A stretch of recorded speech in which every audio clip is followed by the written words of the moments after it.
Ayodhya rape कांड पर सियासत बेहद तेज है। समाजवादी पार्टी ने मामले को लेकर सवाल उठाए, डीएनए जांच की मांग की गई। अखिलेश यादव ने ये बयान दिया है। आज फिर अखिलेश ने कहा है कि बलात्कार पीड़िता के लिए सरकार अच्छे से अच्छा चिकित्सीय प्रबंध कराए। अब बालिका के जीवन की रक्षा की जिम्मेदारी सरकार की है। कोर्ट संज्ञान लेकर पीड़िता को सुरक्षा दिलाए। इस पर केशव प्रसाद मौर्य ने कहा है कि अखिलेश न्यायालय की बात करके गुमराह न करें। आपको वोट बैंक के नाराज होने की चिंता है, सरकार अपनी जिम्मेदारी निभाएगी। ये जो आरोपी हैं उनकी तस्वीर भी दिखा रहे हैं, देखिए जरा। अखिलेश यादव कह रहे हैं कोर्ट मामले का संज्ञान ले। केशव मौर्य कह रहे हैं वोट बैंक की फिक्र है, सरकार अपनी जिम्मेदारी निभाएगी। और साथ में आपको तस्वीर भी दिखा रहे हैं। जो आरोपी हैं वहां के सांसद के साथ उनके काफी करीबी मोहित खान और राशिद।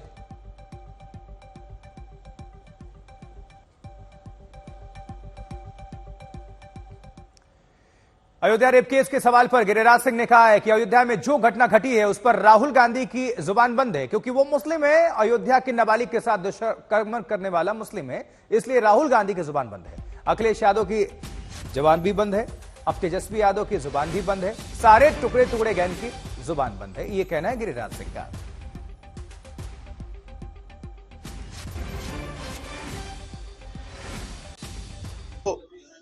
जो घटना घटी है अयोध्या के अंदर नाबालिग बेटी के साथ, वो जिह्वा पर बोलना भी पाप जैसा लगता है। लेकिन आज जुबान बंद है राहुल गांधी का, क्योंकि वो मुस्लिम है।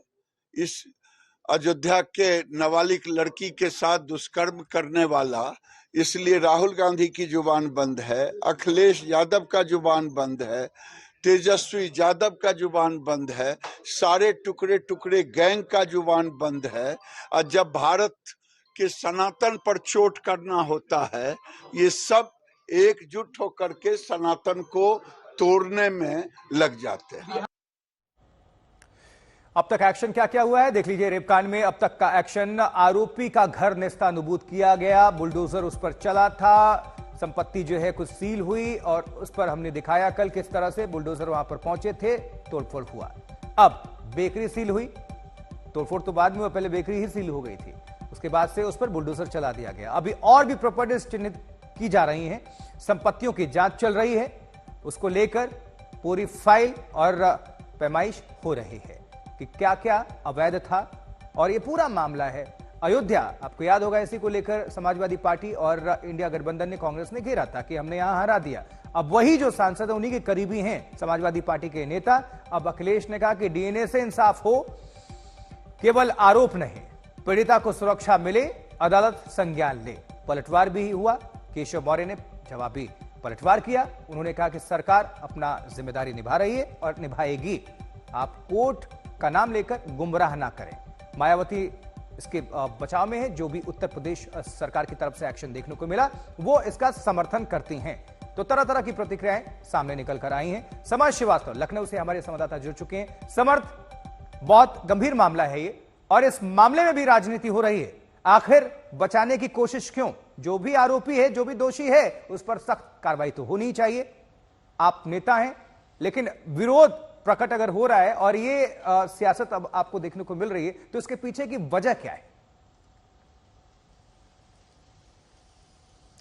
आशुतोष, बिल्कुल ये सामूहिक दुष्कर्म का मामला है और शायद एक जघन्य अपराध है जिसमें कोई क्षमा प्रार्थी नहीं हो सकता है, फिर चाहे वो किसी भी दल का नेता ही क्यों ना हो। मैं इस वक्त मौजूद हूँ अयोध्या के उस स्थान पर जहां पर कल बुलडोजर चला है। आप अगर देखें मेरे इर्द गिर्द तो आपको कैमरामैन रोहित दिखाएंगे वो तस्वीर कि किस तरह से पूरी जो बेकरी है उसका एक हिस्सा यहाँ पर ढहा दिया गया है। केवल और केवल अगर आपको यहाँ पर कुछ दिखेगा तो ईंटें टूटी हुई बेकरी का वो हिस्सा नजर आएगा। आप देखिए परखच्चे यहाँ पर पूरे पूरे उड़ गए हैं, तमाम ईंटें यहाँ फैले हुए हैं। पूरी बेकरी का एक हिस्सा है जो मैं आपको दिखाऊं, ये पूरा इसको उठा दिया गया है। पीछे की सीलिंग एरिया है वो भी गिरा दिया गया है। आगे और लेकर आऊंगा, कैमरामैन से कहूंगा मेरे साथ आगे आए थोड़ा सा और तस्वीर आपको हम दिखाएं अगर यहाँ से। तो ये एक वो मशीन है जिसमें बनाते हैं कि तमाम बेकरी के इत्यादि सामान यहाँ पर बनते हैं, वो भी यहाँ पर है। तो ये देखिए वो मशीन्स जो है उनका भी ध्वस्तीकरण हुआ है, कोई चीज यहाँ छोड़ी नहीं गई है। दावा ये पुलिस का है कि पीछे जो आप तालाब देख रहे हैं उसकी ये जमीन थी जिसके ऊपर अवैध तरीके से बेकरी का ये स्टोर रूम बनाया गया था और यहीं पर इत्यादि सामान वगैरह बनता था। अब पुलिस टीम्स भी यहाँ लग गई हैं और चिन्हित जो करना है चीजों को, यानी कि और अवैध जो प्लॉटिंग्स यहाँ पर हैं या और अवैध जो यहाँ पर जो चीजें हैं जो मोहित खान के नाम पर हैं वो चीजें हैं। बेकरी में आप जरूर जब भी आते हैं तो जिसमें ब्रेड बनाई जाती है वो इक्विपमेंट्स होते हैं तमाम, वो देखिए सामने रखे गए हैं, वो सब यहाँ से निकाल दिए गए हैं। इसके अलावा बड़ी बात यह है ध्वस्तीकरण के अलावा ये ध्वस्तीकरण जो है अभी भी जारी रह सकता है, क्योंकि एक जो मल्टी कॉम्प्लेक्स है जिसकी तस्वीर हमने दिखाई, जिसको दुकानदार जो छोड़कर अब जा रहे हैं, वहां से भी लोग सामान लेकर भाग रहे हैं क्योंकि वहां भी नोटिस थमा दिया गया है। वहां पर एक सरकारी बैंक भी चलता है जिसको नोटिस दिया गया है। एक और सवाल है, उसको क्लियर करिएगा। ये जो समाजवादी पार्टी के नेता हैं जिनके आवास पर और संपत्तियों पर बुलडोजर का एक्शन देखने को मिला है, वो डायरेक्ट रेप केस में इन्वॉल्व है, उन पर आरोप लग रहा है या फिर आरोपियों को बचाने का आरोप लग रहा है? देखिए कई सारी भूमिकाएं इस केस को लेकर हैं। अगर आप पुलिस की माने, अयोध्या पुलिस की, तो ये इस पूरे केस में आरोपी है और पुलिस ने पड़ताल की है, जिसके बाद इसमें पहले हिरासत में लिया गया है, उसके बाद यानी कि अरेस्टिंग हुई है। एफआईआर भी अगर आप देखेंगे तो सामूहिक दुष्कर्म की बात कही गई है और 2 आरोपियों को गिरफ्तार किया गया है। मोहित खान जो समाजवादी पार्टी भद्रौसा से नगर अध्यक्ष बताए गए हैं और दूसरा जो उसका जो साथी कर्मचारी बिक्री में काम करता है राजू खान, उसको किया गया है। हालांकि जो मोहित खान का परिवार है वो ये कहता है कि मोहित खान बेकसूर है और कुछ और लोगों का इसमें इन्वॉल्वमेंट है। राजनीति भी इसको लेकर तमाम हो रही है। आप देखें, अगर अखिलेश यादव डीएनए टेस्ट की मांग कर रहे हैं, केशव प्रसाद मौर्य अलग बात कर रहे हैं, तो पूरा मामला जो है वो कहीं ना कहीं राजनीति से भी ओतप्रोत नजर आता है। लेकिन अगर हम मोटे तौर पर कहें तो पुलिस का यह दावा है कि उन्होंने इन्वेस्टिगेशन करने के बाद ही अरेस्टिंग की है, जबकि जो परिवार है वो कुछ और बात कर रहा है और ये कह रहा है कि फंसाया जा रहा है, निष्पक्ष एक्शन नहीं हो रहा है क्योंकि कार्रवाई। समर्थ, आप नजर बनाकर रखिएगा। बहरहाल आपका बहुत बहुत धन्यवाद इस खबर पर विस्तार से जानकारी पहुंचाने के लिए। और बीजेपी का प्रतिनिधिमंडल आज अयोध्या जाएगा। राज्यसभा सांसद बाबूराम निषाद और प्रदेश सरकार में मंत्री नरेंद्र कश्यप अयोध्या जाएंगे। भारतीय जनता पार्टी प्रतिनिधिमंडल में शामिल दोनों नेता पीड़ित परिवार से मिलेंगे और साथ ही अधिकारियों से भी बातचीत करेंगे। उसके बाद बीजेपी शीर्ष नेतृत्व को रिपोर्ट सौंपेंगे ये नेता। तो सांसद निषाद और मंत्री कश्यप अयोध्या जाने वाले हैं। इस पूरे मामले को लेकर जांच पड़ताल करने बीजेपी के जो नेता हैं रेप कांड पीड़ित परिवार से भी मुलाकात करेंगे और अधिकारियों से भी इस विषय को लेकर चर्चा करेंगे, जानकारी हासिल करेंगे। जो भी रिपोर्ट होगी अपने टॉप लीडरशिप को वो सौंपेंगे। और इस बीच मोहित खान के परिवार की महिलाएं कह रही हैं कि मोहित बेगुनाह है, उसको फंसाया जा रहा है। मौजूद है वहां जहां पर है मोहित खान समाजवादी पार्टी नेता का घर। ये घर आप देखिए समाजवादी पार्टी नेता का है और यहाँ पर तमाम जो घर वाले हैं वो एकत्रित हुए हैं, उनसे बात करेंगे। उनके मोहित खान के भतीजे हैं। क्या नाम है आपका? भाई हैं आप। क्या नाम है? आफ्ताब। आफ्ताब, क्या देखते हैं पूरी कार्रवाई को आप? जो भी एक्शन कल हुआ है, जो भी आरोप लगे हैं, तो गलत हो रहा है। आप उसकी डीएनए टेस्ट करवाइए, उसके बाद जो होगा वो देखा जाएगा। और वो जो गलत है दोषी उसको सजा मिलनी चाहिए, बस हमारा ये मांग है। और बिना रिपोर्ट के हम लोग को घर गिराया जा रहा है। गिराया जा रहा? नहीं, बैकरी गिरा दी है उसको। ये हम लोग बुलडोजर भी चला दे रहे हैं। बस ये हमारी मांग है कि हमें न्याय मिलना चाहिए और डीएनए टेस्ट की मांग है। और कौन आप परिवार से हैं? मैं इनकी वाइफ हूँ। अच्छा सर, हम लोग डीएनए टेस्ट की मांग कर रहे हैं।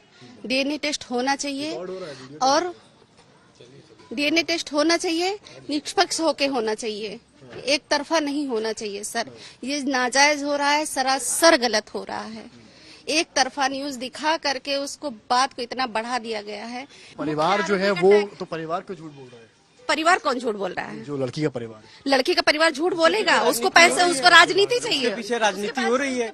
सपा का टैग इनके ऊपर लगा हुआ है। सपा का आज टैग कई साल पहले वो नगर अध्यक्ष बनाए गए थे मोहित खान। जी। और नगर राजू भी क्या समाजवादी पार्टी से? कोई भी पद उठा के दे दिया कोई संबंध नहीं। राजू का समाजवादी से कोई संबंध नहीं। राजू नौकर है इनका, सीतापुर का रहने वाला, बेकरी में नौकर है, बेकरी में नौकरी करता है। राजू का कोई स्टेटस नहीं है, इसी वजह से उनको फ्रंट पर नहीं लाया जा रहा है। इसलिए सिर्फ जोड़ा गया इस केस से कि ये समाजवादी से जुड़े हुए हैं और इनको मौका मिल गया कि राजू उनके बेकरी में काम करता था और